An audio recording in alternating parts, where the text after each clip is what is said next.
صراط الذين أنعمت عليهم غير المغضوب عليهم ولا الضالين آمين. Bismillahirrahmanirrahim. Alhamdulillah nahmaduhu wa nasta'inuhu wa nastaghfiruh wa na'udzu billahi min shururi anfusina wa min sayyiati a'malina. May yahdihillahu fala mudilla lahu wa may yudlilhu fala hadiya lahu. Asyhadu an la ilaha illallah wahdahu la syarika lahu wa asyhadu anna sayyidana wa nabiyyana Muhammadan abduhu wa rasuluh. Amma ba'du, fa asdaqul hadits kitabullah ta'ala wa khairal hadi hadi sayyidina Muhammad sallallahu alaihi wasallam wa sharral umuri muhdatsatuha wa kullu muhdatsatin bid'ah wa kullu bid'atin dhalalah wa kullu dhalalatin finnar. Qalu subhanaka la ilma lana illa ma 'allamtana innaka antal alimul hakim. Shadaqallahul azim. Qala al-musannif rahimahullahu ta'ala wa nafa'ana bihi wa bi 'ulumihi wa bi barakatihi fid dharain amin.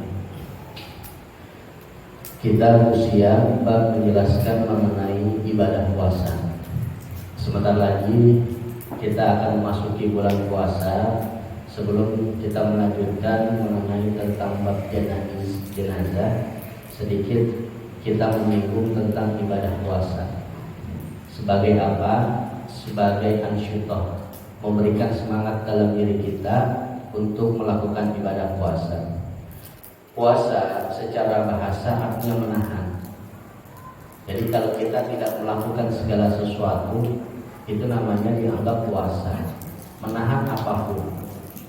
Sedangkan secara istilah adalah imsakun an muftirin biniyatin maksusatin jami'an naharin qabilin lisawmi min muslimin aqilin tahirin min haidin wa nifasin. Sedangkan puasa secara istilah adalah menahan dari hal-hal yang membatalkan puasa dengan niat yang terkhusus pada waktu siang hari. Jadi kita melakukan ibadah puasa itu artinya menahan dari hal-hal yang membatalkan puasa. Apa saja yang membatalkan puasa?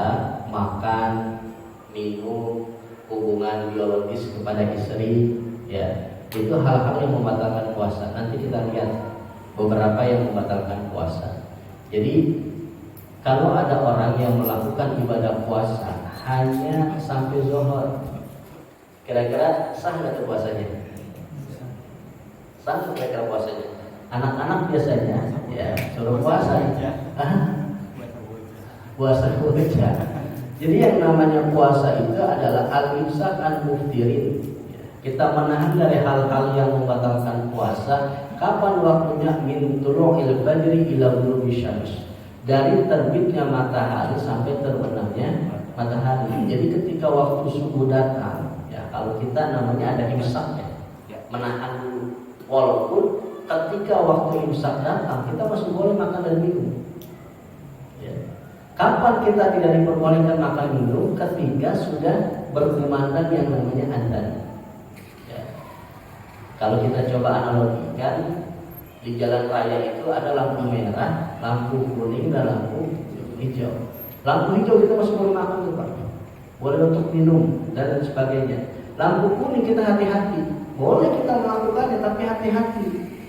Ya, itu sama dengan imsak. Tapi ketika sudah lampu merah, ya, lagi lampu merah azan, kita lagi minum nih, ya, lebih baik kita telan atau kita buang. Ya, kalau masih di mulut kita buang. Tapi kalau memang sudah sampai kerongkongan ya udah. Yang penting batasnya sampai mulut. Nggak harus kita giling. Nah, ibadah puasa ini Allah Subhanahu wa taala wajibkan pada bulan Sya'ban di tahun kedua setelah Hijriah. Jadi hampir sering saya katakan ibadah-ibadah yang Allah Ta'ala perintahkan, ya, itu berada ketika Rasulullah berada di kota Madinah. Sholat diwajibkan itu ketika di Madinah. Puasa, zakat, haji itu ketika Rasulullah berada di Madinah. Jadi banyak sekali yang Nabi lakukan ketika di Madinah, khususnya mengenai tentang syariat Islam. Ketika Rasulullah berada di kota Mekah, apa yang Nabi lakukan? 13 tahun Nabi berada di kota Mekah hanya akhlak. Jadi 13 tahun di kota Mekah, 10 tahun di kota Madinah, berapa tahun jumlahnya? 23. 40 tahun Muhammad dijadikan sebagai Rasul. Berarti 40 tambah 23 berapa? 63. Jadi 63 tahun Rasulullah habiskan dalam 23 tahun untuk melakukan sebuah dakwah. Nah ini terkait kepada ibadah puasa. Sekarang wasara itu wujub bisyami salah satu asya. Syarat wajib berpuasa ada 3. Apa itu? Yang pertama Islam.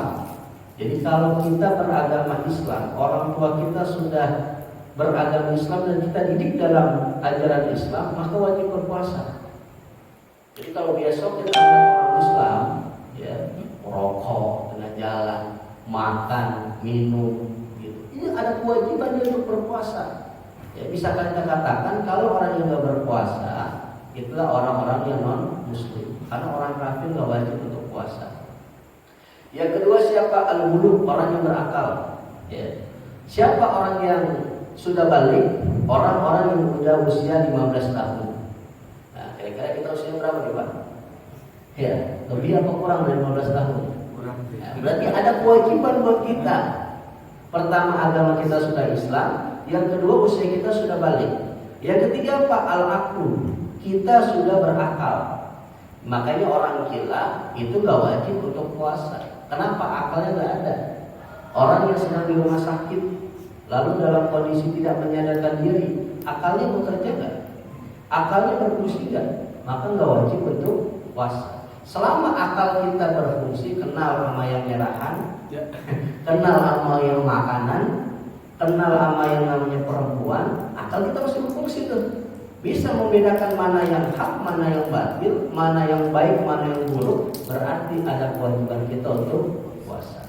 Ustaz, saya sedang sakit. Sakit apa? Pilek pun menjadi masalah. Meriang menjadi masalah. Akalnya masih sehat kan? Kalau akalnya masih sehat, maka ada kewajiban kita untuk melakukan ibadah puasa.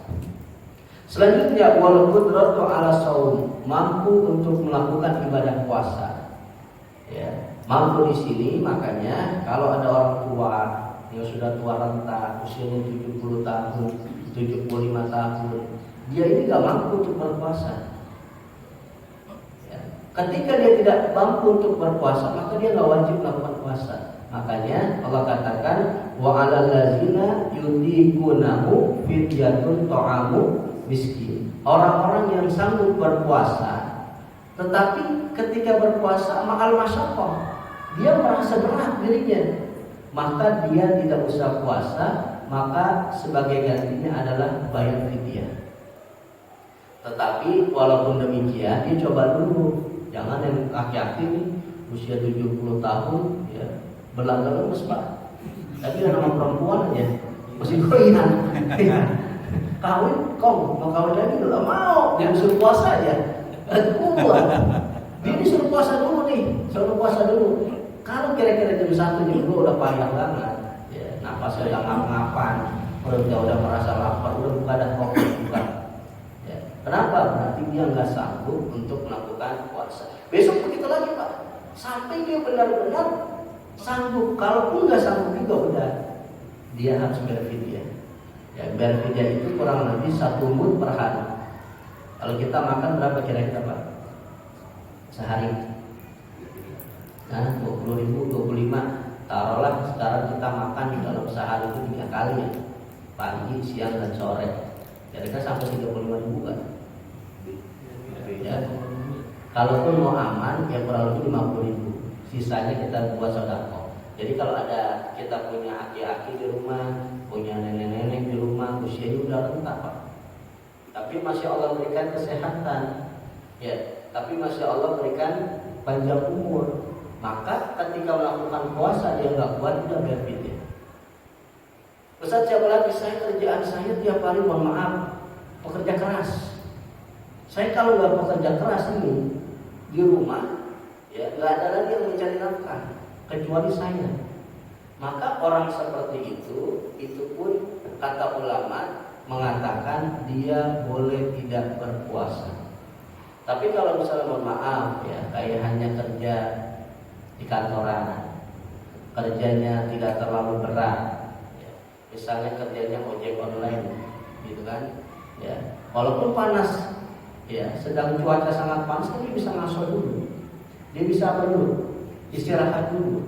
Mungkin kalau zaman sekarang orang pekerja keras itu orang-orang yang kerja di bangunan proyek.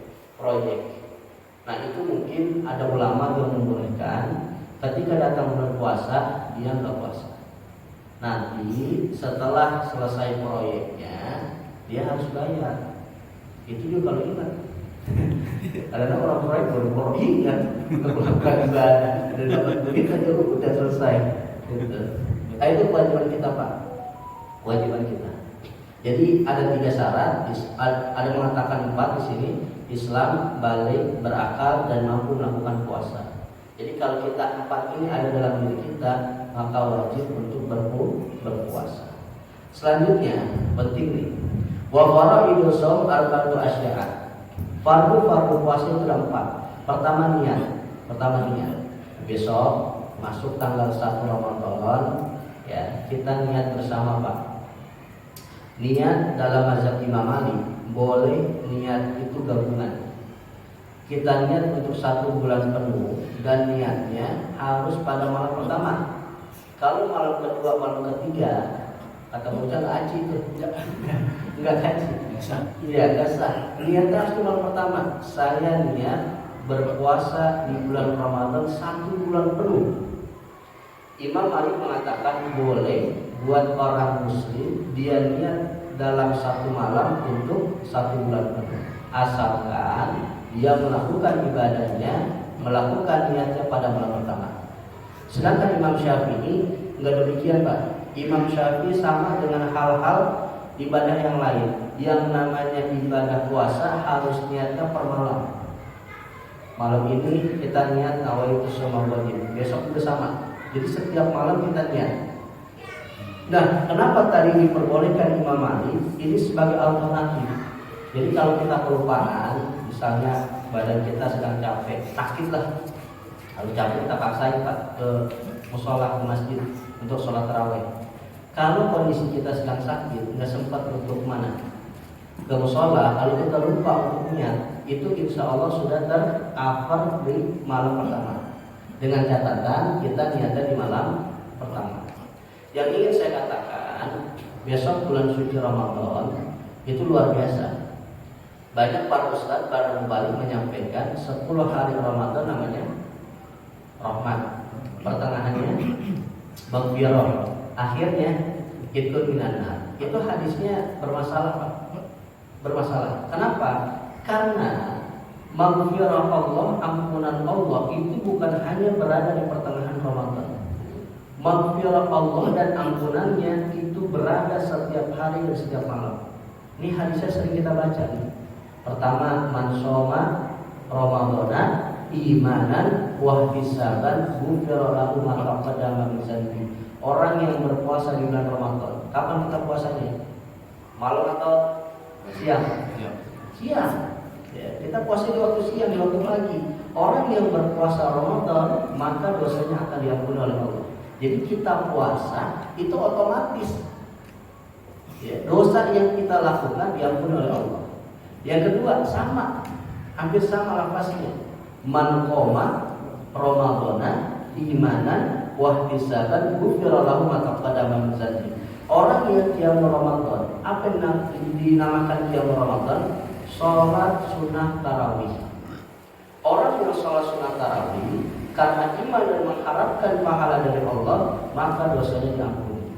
Makanya Nabi sangat berpesan sekali, warahima'an furajul, celaka seseorang, hina seseorang. Masuknya bulan suci Ramadan, dakhala alaihi Ramadan, suman salakha, kemudian Ramadan itu pergi, qabla ayyughfara lahu, dosanya belum diampuni oleh Allah. Kenapa dosanya tidak diampuni? Datang bulan Ramadan kagak pernah puasa, datang di bulan Ramadan tidak pernah sholat sunnah tarawih. Padahal sholat sunnah tarawih hanya ada pada bulan Ramadan. Sekarang kita boleh nggak sholat tarawih? Nggak boleh. Besok kalau Ramadan enggak, baru. Dan ini perlu kita yakin kenceng-kenceng. Jangan pada waktu awal-awal Ramadan masih sholat penuh Pak. Ya, masuk aja minggu ketiga, apalagi minggu keempat. Kadang-kadang cuma satu baris. Itu bangun pada kemana itu? Nah itu. Yang kedua, yang punya kampung saya pesan saja. Pulang kampung, ya. Lalu di sana melakukan perjalanan. Ya. Memang ada rukhsah ketika kita berjalan boleh untuk meninggalkan yang namanya ibadah puasa. Akan tetapi kalau dia bisa untuk melakukan sholat sunat tarawih, silakan Pak. Jangan sampai kewajibannya itu menjadi terbatasi gara-gara dia pulang kampung. Ya, jadi dia niat pulang kampung untuk nggak usah puasa Ustaz, nggak usah sholat sunat tarawih, itu rugi Pak. Memang kita dianjurkan sekali untuk silaturahmi kepada orang tua. Tetapi satu sisi jangan sampai dengan adanya kita pulang kampung justru ibadah kita tinggalkan. Nah, maka besok kita mohon kepada Allah memberikan kekuatan, niat yang benar, niat yang tulus untuk melakukan ibadah puasa di bulan Ramadan. Yang kedua, niatnya ini kata ulama. Niatnya ya nawaitu shauma ghadin an adai fardhi syahri ramadhani hadhihi sanati lillahi ta'ala. Sering kita lihat nih, kita dengar di TV. Nawaitu shauma ghadin an adai fardhi syahri ramadhana hadhihi sanati lillahi ta'ala. Secara gramatika Arabik, secara ilmu nahwu, kalimat Ramadan itu namanya isim lazim la yansharif. Apabila diidofatkan, maka dia harus dibaca kasroh. Maka lebih tepatnya bacanya Ramadhani hadhihi sanati lillahi ta'ala. Itu lebih tepatnya Pak. Mungkin sekarang masih udah mulai melek. Ya udah mulai melek, itu udah banyak diganti kalimat Ramadhana jadi Ramadan. Kenapa? Karena memang itu yang lebih akurat. Ya. Sama sering saya katakan juga, pernah saya katakan juga. Kita ketika ganti surah pada awal minggu berapa? Kebanyakan orang 15 sama kayak kemarin di 10 Sa'ban. Jadi kalau kita ganti ayat bukan malam ke-15, ke berapa? Bukan 16. Kalau di 10 Sa'ban kemarin malam yang ke-15. Itu bedanya. Nah, itu yang lebih tepat. Sama kayak niat Ramadan, nawaitu shauma ghadin an adai fardhi syahri ramadhani hadhihi sanati lillahi ta'ala. Jadi fardu puasa ada 4. Pertama niat, ini wajib nih, saya sangat berpesan sekali. Jangan sampai kita di bulan Ramadan lupa niat Pak. Besok puasa aja. Itu kalau malamnya dia kagak niat kayak gitu, lalu melakukan ibadah puasanya dianggap tidak mendapatkan apa-apa. Ketika nggak mendapatkan apa-apa, jangan udahlah saya lupa niat tadi. Pagi-pagi makan indomie, siang dia makan warteg, nggak boleh, tetap wajib untuk nahan dia. Ntar setelah Ramadan wajib ganti. Kenapa? Kelalaian dia di waktu malam nggak niat. Ini banyak dari kita Pak. Pulang kerja udah jam 9, udah capek, udah ngantuk, boro-boro untuk mikirin sholat tarawih, sampai rumah tidur. Bangun-bangun jam 3 sahur. Ya. Habis sahur nunggu subuh, sholat aja udah subuh. Niat gak tuh? Kapan niatnya? Subuh. Kapan niatnya? Dia cuma sahur, dengan niat itu beda. Sahur sama aja kita perut lapar, malam usaha jam 2 kita makan. Sama makan di bulan Ramadan apa bedanya? Yang membedakan artinya niat. Makanya kalau tadi orang pulang kerja udah jam 9, udah ngantuk, boro-boro tadi saya katakan buat sholat tarawih, langsung tidur, bangun 3:30, ya, dia langsung sahur, lupa tuh kondisinya. Maka puasa pada hari itu tidak dianggap. Ntar harus ganti lagi bulan Ramadan. Nah ini penting. Ya. Ataupun kita sedang sholat tarawih Pak, nggak disinilah. Di beberapa masjid sholat tarawihnya misalnya cuma ada 11 rakaat. Habis itu kita kabur tuh. Enggak sampai imam selesai. Biasanya kan imam selesai kita niat rame-rame. Ini mah enggak, orang mau cepet-cepet aja. Nyari yang dikitan, nyari yang cepetan, dia cepet-cepet pulang. Lupa lagi niat. Nah besok juga sama. Ibadahnya tidak diangkat. Makanya tadi pentingnya, kenapa kita disuruh niat di awal tanggal 1 Ramadan, takut terjadi kayak gitu.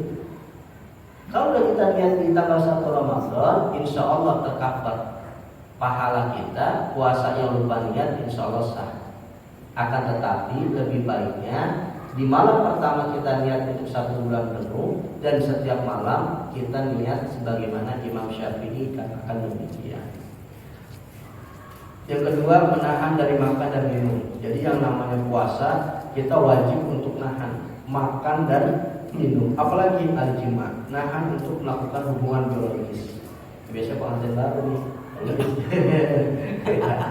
belum setiap Ramadan kalau begini kita ya itu kalau siang-siang jangan, bahaya, jaga jarak ya. kafarat itu 2 kali itu. Jadi kalau orang Islam dia misalnya membatalkan puasa dengan melakukan hubungan biologis, itu bukan hanya dia wajib mengqadha, pertama dia harus memerdekakan budak karena nggak ada. Maka yang kedua adalah dia harus berpuasa 2 bulan berturut-turut. Saya bagaimana 2 bulan? Saya 1 bulan aja kosong. Apalagi 2 bulan. Itu konsekuensinya. Yang ketiga, memberikan 60 fakir miskin setiap hari. Makanya berat sekali. Kafarat yang sangat berat adalah orang melakukan hubungan badan di siang hari di bulan Ramadan. Di zaman dulu sebelum turunnya ayat uhillat lana lailatas syam ar-rafas, sebelum itu nggak boleh Pak, laki-laki perempuan bercampur di waktu siang dan waktu malam. Sahabat komplain sama Nabi, ya Rasulullah, nah kita nggak kuat ini, masa malam juga apalagi pengantin baru gitu. Akhirnya turun ayat yang membolehkan kalau malam-malam nggak apa-apa. Ya, tapi kalau siang nggak boleh. Itu gara-gara ada sahabat yang bertanya kepada Nabi. Bisa jadi ya, di antara kita pun demikian. Orang kan banyak yang sekarang pada nikah di bulan Syaban. Ya, besok bulan Ramadan masih pengantin baru, gitu kan? Iya, nah itu nggak boleh di zaman Rasulullah. Tapi sekarang dengan turunnya ayat bahwasanya kita diperbolehkan kalau malam. Itu juga habis tarawih bolehnya? Enggak.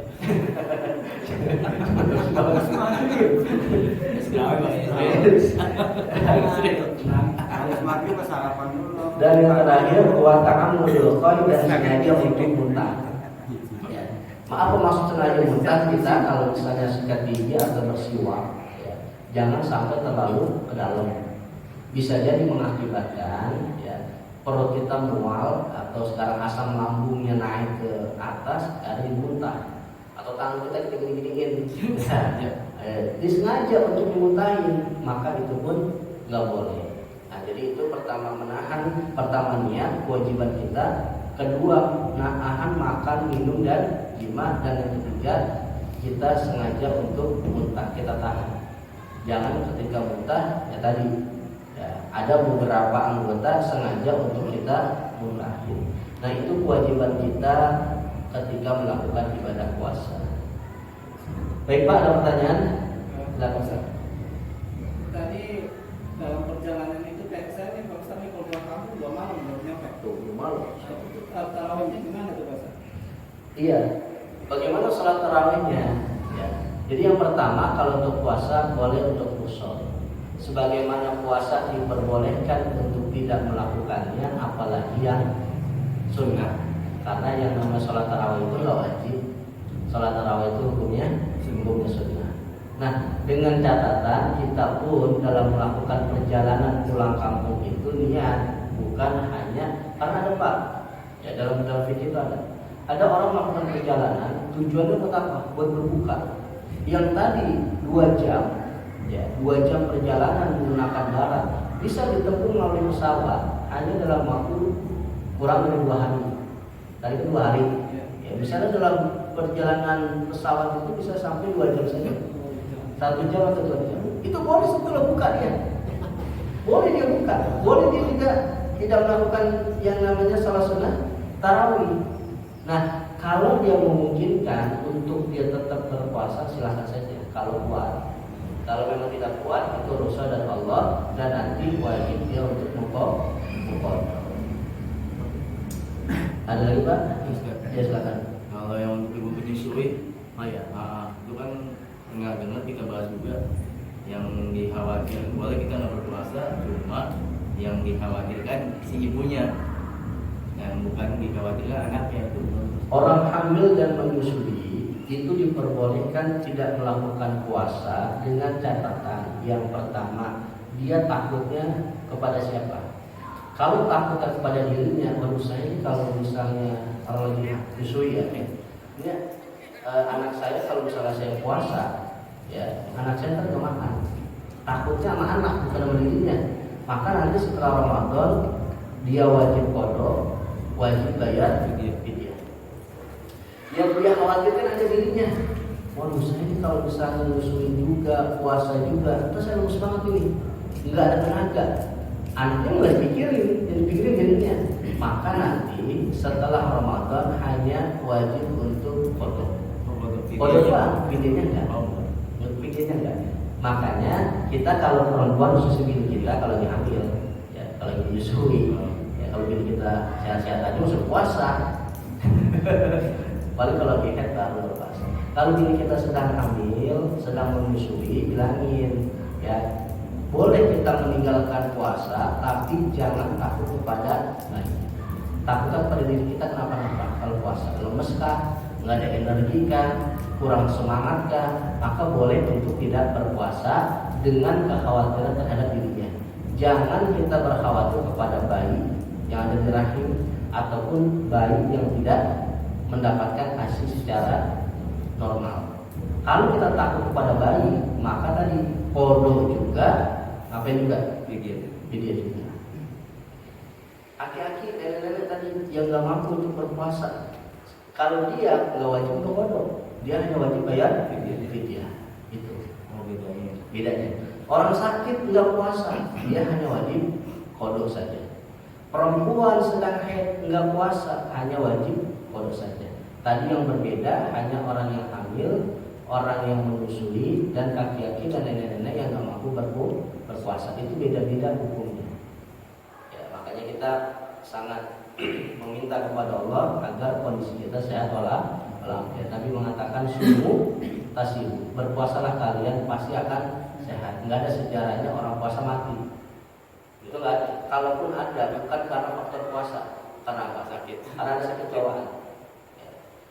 Coba Pak lihat, mohon maaf, orang kalau dioperasi, mau operasi, bisa ngapain dulu? Puasa. Iya. Kenapa disuruh puasa? Menetralisasikan yang namanya racun, virus. Nggak boleh itu makan dan minum dulu, disuruh puasa sama dokter. Ternyata apa? Dalam puasa bisa menetralisir racun yang ada dalam diri kita, apalagi kotoran yang ada di diri kita, yang kurang bisa mendeteksi itu. Jadi diri kita disuruh lebih apa? Lebih sehat kalau berpuasa. Gitu. Lebih bakal terhadap yang namanya virus dan lain sebagainya. Nah itu salah satu. Udah ya, cukup ya. Ada acara, silakan aja para jemaah yang mau ikut Isra Mi'raj. Saya ada acara rawahan di dekat rumah sebulan setelah sebulan. Saya kira ini saja pertemuan kita kali ini. Mudah-mudahan sedikit tentang masalah pencerahan di bulan puasa. Ya, sekarang sedikit lagi kita menyambut bulan puasa. Yang paling terpenting adalah saya sangat berpesan untuk masalah niat. Karena niat itu orang-orang sekarang banyak yang tidak melakukan ibadah dengan niat. Ini sangat berbahaya sekali. Apalagi dia mengatakan saya kan sahur. Memang saya sahur itu buat ngapain? Itu buat puasa. Ya. Nah inilah bedanya sahur dengan puasa. Yang kedua saya berpesan, kalau nanti bulan puasa datang, jangan main dulu-duluan azan. Jangan main dulu-duluan azan. Ya, ini mah kadang-kadang musola masjid azannya belakangan. Kadang-kadang di musola kali azan Pak. Kalau maghrib, mau zamannya nggak ada, di bulan puasa rajin banget azannya. Bahkan sebelum ini ada juga azan duluan. Mendingan di bulan Ramadan azannya kapan? Belakangan nggak apa-apa Pak, belakangan aja. Iya, buka dulu baru di azan. Jangan ketika udah wujud dia langsung azan. Bisa jadi gara-gara dia azan orang lain juga langsung buka. Ya makanya kita buka dulu nggak apa-apa, apakah makan korma, apa minum dulu, habis itu azan, batalin dulu gitu. Jangan gara-gara kita azan di TV belum azan, orang lain dengar suara kita azan pada buka. Tanggung jawab kan itu yang azan. Jangan bang ya. Wajib juga nih bro. Enggak, ini puasa aja tuh begitu. Musola kadang-kadang kita kesel juga ya, orang-orang belum azan di TV udah azan duluan. Dan sekarang kalau udah azan nih Pak, bulan Ramadan aja duluan gitu. Itu yang bikin kita kadang-kadang kesel gitu. Khawatir apa orang lain pada berbuka gara-gara dengar aja. Selanjutnya saya berpesan, di bulan Ramadan nanti ada malam Lailatul Qadar. Ini ulama mengatakan orang yang berusaha mendapatkan Lailatul Qadar jangan ditinggalkan 2 sholat berjamaah. Pertama sholat maghrib, kedua sholat isya. Jadi kalau dia melakukan dari tanggal 1 sampai tanggal 30 secara istiqomah, itu peluangnya besar mendapatkan Lailatul Qadar. Kalau bisa, mungkin kita enak bisa berjamaah Pak. Ini maghrib ini masalah ini. Maghrib Bukan rame-rame di rumah. iya, makan dulu, minum dulu kan segala apa itu ada, baru kita kemana? Ke musola, akhirnya nggak dapat jamaah. Itu kata ulama, kalau mau mendapatkan malam Lailatul Qadar minimal 2 waktu itu jangan ditinggalkan. Dari mulai malam tanggal 1 sampai akhir Pak. 30 hari atau 29 hari. Itu peluang besar. Siapapun bisa, nggak harus ustaz, nggak harus kiai. Ya, siapapun bisa. Yang penting jangan ditinggalkan. Apalagi dalam bulan Ramadan 5 waktu dia nggak ketinggalan jamaah. Zuhur, asar, maghrib, isya, subuh itu luar biasa.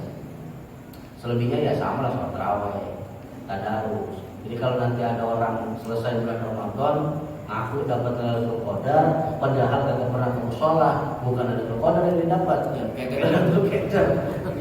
Pokoknya tandain aja orang yang rajin ke mushola, maghrib dan subuh, insyaallah peluangnya sangat besar kata ulama. Mudah-mudahan kita bisa mengamalkan dari hadis Rasulullah maupun perkataan ulama sehingga iman dan ketakwaan kita senantiasa meningkat di hadapan Allah Subhanahu wa taala. Al-Fatihah.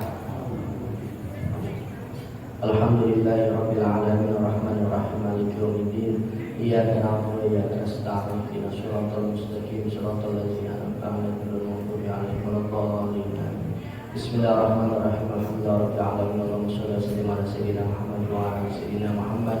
Allahumma anfa'na bima 'allamtana wa 'allimna ma yanfa'una warzuqna ilman yanfa'una fid dunya wal akhirah. Rabbana atina fid dunya hasanah wa fil akhirati hasanah wa qina adzabannar. Sallallahu alaihi wasallam Muhammad wa ala alihi wasallam. Alhamdulillahirabbil alamin. Wassalamu alaikum warahmatullahi wabarakatuh.